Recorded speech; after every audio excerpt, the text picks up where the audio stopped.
Good afternoon, and welcome to a special edition of SentencingStats.com. I am Mark Allenbaugh, and today we are discussing the sentencing of Michael Cohen. A few days ago, we had reviewed his sentencing submissions and the sentencing data applicable to his case, and estimated that the court would impose a sentence of 40 months. In fact, the court imposed a sentence of 36 months just about an hour ago. So, the purpose of today's episode is to see where that stacks up with respect to the data. Did Cohen get a break? Was he shown mercy? Was the judge overly harsh, penalizing him for the case? Or did he receive a rather typical sentence? So first off, as we'll recall, his guideline offense total, or his total offense level, is 24. There was a debate about whether it was 23. His counsel had argued that it was only 23.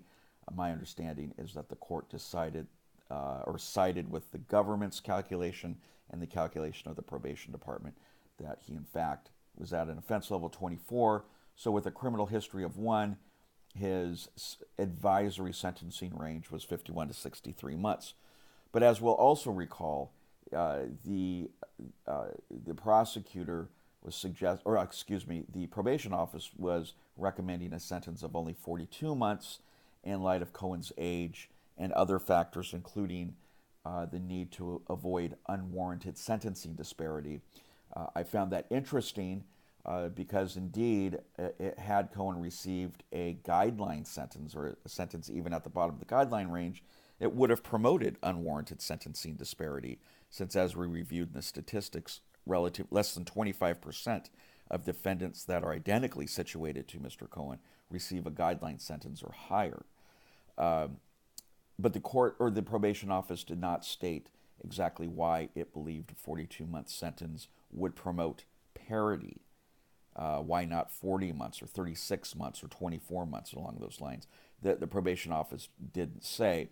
For its part, the government argued that, or at least suggested to the court, that it might want to consider a modest reduction even from the 42 months in light of the cooperation that Cohen had been providing to the Office of Special Counsel in the investigation of the Trump administration.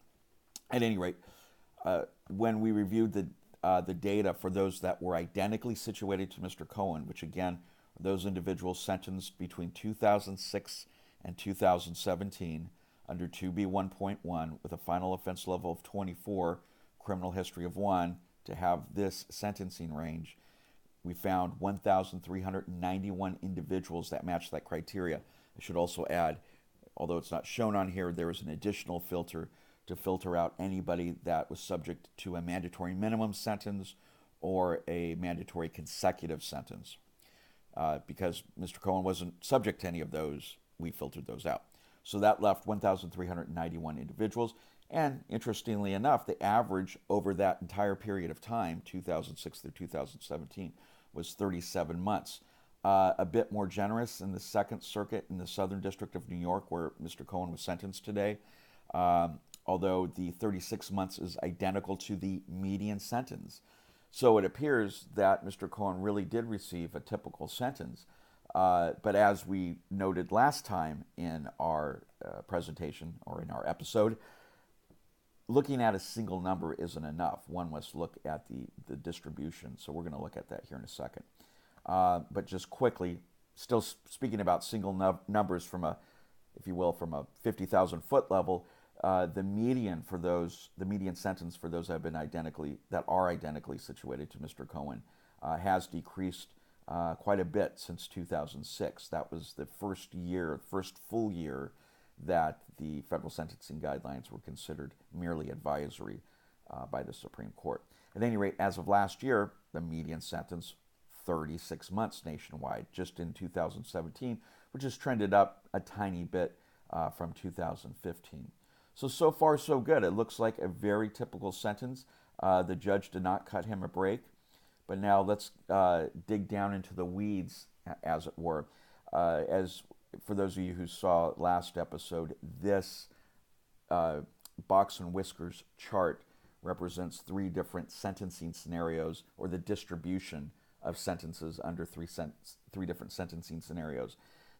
This blue box and whiskers here is the total 1,391 individuals. This includes all of those that were sentenced below the guidelines range, within the guidelines range, and above the guidelines range. This yellow box here represents the guideline range of 51 to 63 months. So at any rate, you can see, as I noted previously, most individuals, over 75% of the individuals, received a sentence of 51 months or below.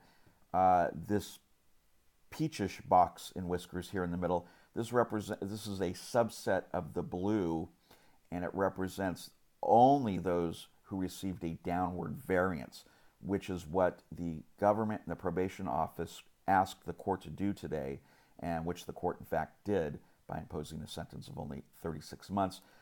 This is just for comparative purposes. This is the sentencing distribution for those that received a 5K 1.1, a downward departure for formal cooperation with the government.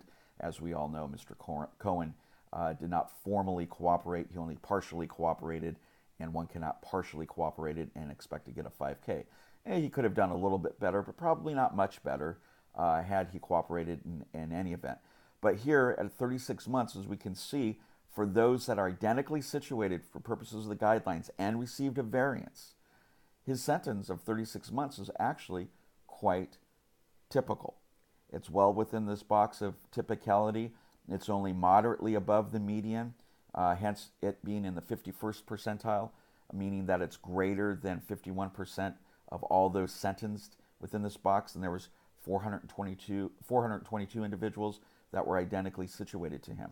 Now, while Mr. Cohen was arguing for effectively technically a sentence of time served, but effectively a probationary sentence, it was a long shot, as we can see here. Very few individuals received that. Only 37, or less than 10%, of those identically situated received a probationary sentence.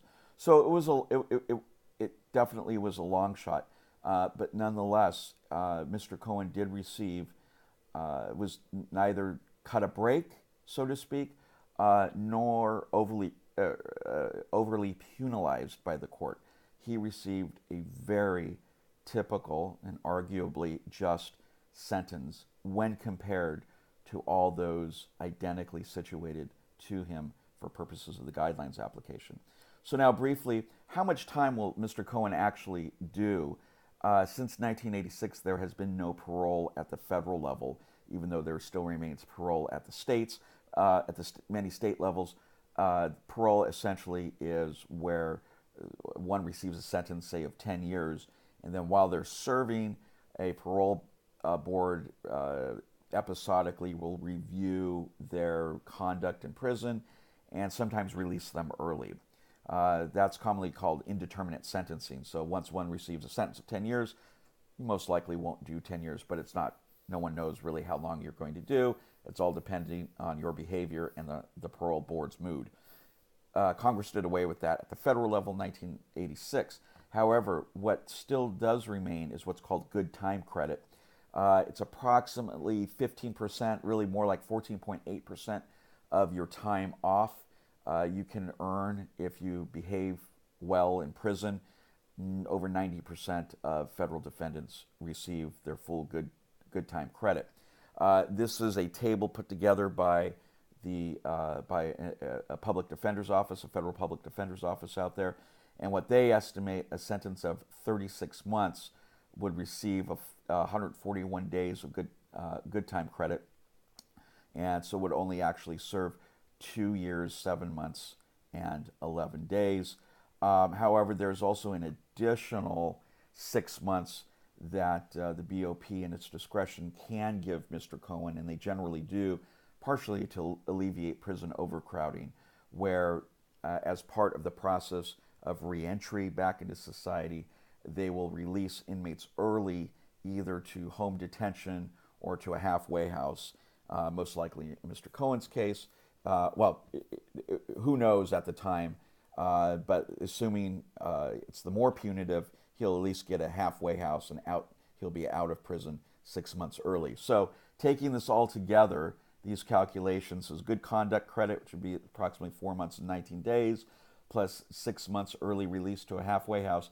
His total time in, we estimate to be only 2 years, 1 month, and 11 days. But again, what's important to emphasize here, from a statistical perspective, he was not cut a break. He received a sentence that was very typical and certainly could have been much more harsh, much more severe in light of the unique facts of his case. So in that regard, his counsel did a fantastic job of ensuring that Mr. Cohen received a typical sentence, which is what fact he did. Okay, this is Mark Allenbaugh with SentencingStats.com. Thank you very much.